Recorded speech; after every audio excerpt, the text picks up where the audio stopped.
दोस्तों नमस्कार।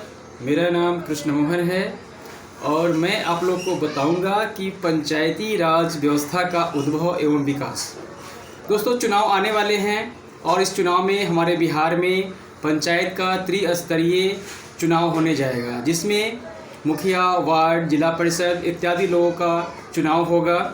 तो पंचायती राज व्यवस्था क्या है, त्रिस्तरीय पंचायती राज व्यवस्था के अंतर्गत क्या क्या होता है, इसकी मैं जानकारी आपको इस वीडियो के माध्यम से मैं आप लोग को दूंगा। आप लोग मेरे चैनल को सब्सक्राइब कीजिएगा और साथ में बेल का बटन दबा दीजिएगा ताकि जो भी मैं नया अपडेट निकालूँ आप लोगों को मिलता रहे। तो चलिए मैं आप लोग को बताता हूँ कि पंचायती राज का उद्भव एवं विकास क्या है। पंचायत हमारी भारतीय सभ्यता और संस्कृति की पहचान है। यह हमारी गहन सूझबूझ के आधार पर व्यवस्था निर्माण करने की क्षमता का परिचायक है। यह हमारे समाज में स्वाभाविक रूप से समाहित स्वावलंबन, आत्मनिर्भरता एवं संपूर्ण स्वतंत्रता के प्रति निष्ठा व लगाव का द्योतक है। शुरू में पंचायत किसी निश्चित क्षेत्र से चुने हुए 5 प्रतिष्ठित व्यक्तियों की एक निकाय होती थी। इसका निश्चित क्षेत्र एक गांव हुआ करता था। गांव इसलिए कि यह एक स्वाभाविक और मूल इकाई थी। गांव में जो भी हमारे लोग थे वो 5 लोगों का एक पंच बनाते थे और वही पंचायती राज व्यवस्था का चलती थी। देश और राज्य की सीमाएं बड़ी छोटी हुआ करती थी। भाषा और सत्ता के आधार पर देश और राज्य की व्यवस्था में परिवर्तन होता रहा, पर गांव एक स्थिर इकाई बना रहा। भौगोलिक एवं सामाजिक दोनों तरह से इस तरह के सभी बदलाव में अछूता रहा। तब आया पंचायत का यह गांव स्तरीय व्यवस्था। मुगलों के शासन काल से अनवरत चली आ रही है, परंतु अंग्रेजों के आते ही इसके संकट, जो बाधाएं थी, जो रुकावटें थी, वो आने लगी।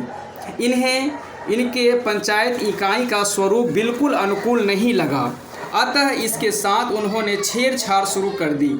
यह ही सत्ता का ये जो व्यवस्था में रुकावटें आनी शुरू हो गई, तो उसके बाद इससे छेड़छाड़ करना शुरू कर दिया गया। यह दखलंदाजी इतनी बढ़ गई कि 1976 में ब्रिटिश पार्लियामेंट में इसके सदस्य लॉर्ड बर्कबाफेन हेस्टिस पर, जो उस समय भारत के गवर्नर जनरल थे, भारत में गांव की व्यवस्था तोड़ने का महाभियोग लाया।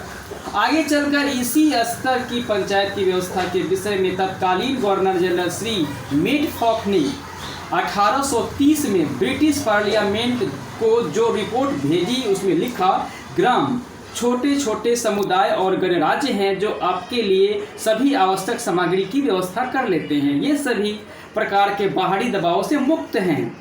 इनके अधिकारों और प्रबंधों पर कभी कोई हस्तक्षेप नहीं हुआ। एक के बाद एक साम्राज्य आते गए और क्रांतिकारी एवं परिवर्तन हुए ग्राम समुदाय की व्यवस्था उसी तरह से बनी रही। 1786 में लॉर्ड बर्क द्वारा ब्रिटिश पार्लियामेंट में लाए गए महाभियोग के साथ ही अंग्रेजों ने भारत में गांवों को तोड़ी गई व्यवस्था को कई तरह से अधिनियम बनाकर ऊपर जोड़ने का प्रयास किए, पर हर बार उन्हें नई तरह की विफलताओं का सामना करना पड़ा। इन विफलताओं के कई कारण थे, पर सब में समान कारण था, अंग्रेजों की हर स्थिति पर नकेल अपने हाथ में रखने की साजिश। स्वायत्त शासन की पहली शर्त होती है स्वनियंत्रित होना, और अंग्रेजों ने जानबूझकर पूरी नहीं की और आज भी स्वतंत्र भारत के राज्यों में पंचायत राज संस्थाओं के लिए विचारणीय है। सन 1947 में जब हमें आज़ादी मिली, उसके साथ ही राज्यों में अंतरिम सरकार का गठन हुआ। इसके तुरंत बाद स्थानीय स्वशासन की सशक्त बनाने, गांवों के लोगों की उनकी भागीदारी बढ़ाने, कल्याणकारी योजनाओं में गति लाने तथा स्थानीय स्तर पर छोटे छोटे विवादों को आपस में सुलझाने और उद्देश्य से अधिनियम बनाकर कई राज्यों में लागू किया गया। बाद में पंचायत राज को सशक्त बनाने, व्यवस्थित विकास की जिम्मेदारी देने का लोकोपयोगी बनाने के लिए राष्ट्र तथा राज्य स्तर पर कई कमेटियों का गठन किया गया। सन 1947 में गठित बलवंत राय मेहता कमेटी, जी हाँ, बलवंत राय मेहता कमेटी जो था, इसके प्रमुख रूप से ग्राम, प्रखंड एवं जिला स्तर पर त्रिस्तरीय पंचायतों का गठन किया गया तथा जो स्थानीय स्तर पर निर्वाचित प्रतिनिधियों की भागीदारी देने तथा प्रशासन की भूमिका केवल कानूनी सलाह देने तक ही सीमित रखने के संबंध सुझाव दिए गए। त्रिस्तरीय पंचायती राज व्यवस्था का शुभारंभ यहीं से हुआ। अधिकांश राज्यों में इसी के आलोक में अपने अधिनियम बनाए। इस प्रकार पंचायत एक सामाजिक व्यवस्था के रूप में शुरू होकर बहुत सारे अधिनियमों के दायरे से होते हुए आज एक संस्था के रूप में हमारे सामने क्रियाशील है। पर संस्था या व्यवस्था तो एक माध्यम मात्र होती है, इसकी सार्थकता तो इसके व्यवहार में होती है। पंचायती राज व्यवस्था वर्ष 1959 में 2 बुनियादी उद्देश्यों के साथ अस्तित्व में आई। एक है लोकतांत्रिक विकेंद्रीकरण और दूसरा नियोजित कार्यक्रम में जन सहभागिता। बलवंत राय मेहता कमेटी ने त्रिस्तरीय पंचायती राज व्यवस्था की सिफारिश की। हम इसको इस रूप में कह सकते हैं कि व्यवस्था को 3 स्तरों पर कार्य करना था। जिला स्तर में जिला परिषद, मध्यवर्ती स्तर पर पंचायत समिति एवं गांव स्तर पर ग्राम पंचायत। पर इसी समिति का मानना था कि पंचायती राज और जनता की बीच कड़ी का काम करेगा। इस व्यवस्था को बहुत सारी समस्याओं का सामना करना पड़ा, जैसे विकास की प्राथमिकताओं में बदलाव, व्यवस्था के बारे में स्पष्टता का अभाव, पंचायत राज व्यवस्था में समरूपता का अभाव, हरित क्रांति और लक्ष्य समूहों की प्राथमिकता से पंचायती राज का महत्व कम हो गया। इसके बाद आया अशोक मेहता समिति। वर्ष 1977 में पंचायती राज संस्थाओं में कामकाजों की समीक्षा के लिए अशोक मेहता की अध्यक्षता में समिति का गठन किया गया। इस समिति में पंचायत राज के ह्रास के कारकों की पहचान की गई, जैसे पंचायत राज और विकास के कार्यक्रमों का अलग करना, व्यवस्था को सहयोग देने में राजनीतिक इच्छा शक्ति का अभाव, पंचायती राज की अंदरूनी कमियां, पंचायती राज के संकल्पना के बारे में अस्पष्टता का अभाव। समिति की अनुशंसा यह थी कि ग्रामीण भारत सभी विकास कार्यक्रमों का आधार है और भारत का आधार गांव के विकास पर निर्भर है। व्यवस्था के रूप में पंचायती राज ग्रामीण जीवन में व्यवहारिक पहलू को ध्यान में रखते हुए विकास एवं सहायक होनी चाहिए। दूसरी सिफारिश थी कि पंचायती राज व्यवस्था को द्विस्तरीय रूप प्रदान करना। प्रथम चरण में जिला परिषद को जिला स्तर पर स्थापित करना। इसी समिति का एक मुख्य दोष था ग्राम सभा के महत्व को अनदेखा करना। उसके बाद जो समिति आई वो समिति थी जीवी राव की समिति। यह समिति मार्च 1985 में गठित की गई। इसे ग्राम विकास के प्रबंधन और पंचायत की भूमिका और सरकारी व्यवस्था के साथ पंचायती राज के संबंधों पर ध्यान केंद्रित करना था। समिति की मुख्य सिफारिशें ये थीं: जिला परिषद को मजबूत किया जाना चाहिए, जिला स्तर पर उप समिति होनी चाहिए, नियोजन संबंधी कुछ कार्यों के जिला स्तर पर हस्तांतरित किया जाना चाहिए, स्थानीय निकायों के चुनाव नियमित अंतराल पर कराए जाने चाहिए। इस समिति का मानना था कि विकास तभी होगा जब उसमें सहभागिता होगी और इसकी प्राप्ति के लिए स्थानीय स्तर पर शक्तियाँ और वित्तीय संसाधन उपलब्ध कराया जाए। LM सिंघवी समिति। उसके बाद जो समिति आई उसका नाम था LM सिंघवी समिति। इसका गठन जून 1986 में किया गया। इसके पुनः ग्राम सभा को महत्व दिया गया।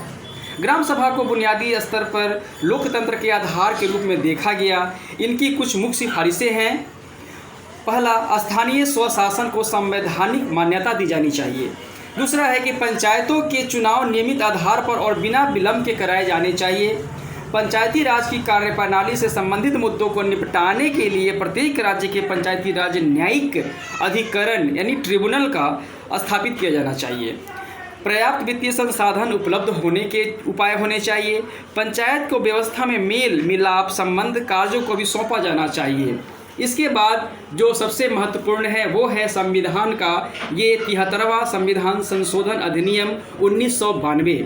जब ये 73वां संविधान संशोधन 1992 जो आया, यही अभी हम लोगों के साथ चल रहा है। इसमें पंचायती राज को स्थापित करने के प्रयासों को संविधान के 73वें संशोधन के रूप में कानूनी दर्जा मिला।